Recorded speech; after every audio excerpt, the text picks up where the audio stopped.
1998 சபரிமலை துவாரபாலகர் கவசங்களுக்கு தங்க முலாம் பூசியதில் முறைகேடு என்ற புகார் எதிரொலியாக நீதிமன்றத்தை நாட முடிவு செய்திருக்கிறது தேவசம் போர்டு. கூடுதல் விவரங்களை வழங்க இணைகிறார் செய்தியாளர் சிவசபாபதி. வணக்கம் சிவசபாபதி. 4 கிலோ தங்கம் மாயமான புகாரில் தற்போது தேவசம் போர்டு நீதிமன்றத்தை நாட முடிவு செஞ்சிருக்காங்க. விவரங்களை பதிவு பண்ணுங்க.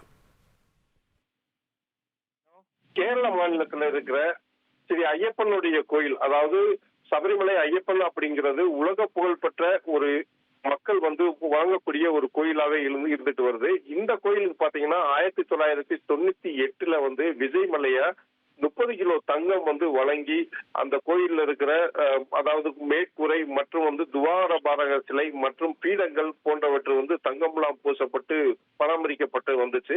இது பாத்தீங்கன்னா 2019 இந்த தங்கங்கள் எல்லாமே பாத்தீங்கன்னா அதாவது அதனுடைய தன்மை இழந்துருச்சு, அதை சரி செய்யணும் அப்படின்னு சொல்லிட்டு உன்னிகிருஷ்ணன் போற்றி என்பவர் பாத்தீங்கன்னா சென்னையில் இருக்கிற ஒரு நிறுவனத்திற்கு இந்த தங்க தகடுகள் எல்லாமே அகற்றி கொண்டு போய் அங்க வேலை பார்த்ததுல பாத்தீங்கன்னா மிகப்பெரிய அளவுல முறைகேடு ஏற்பட்டிருக்கு.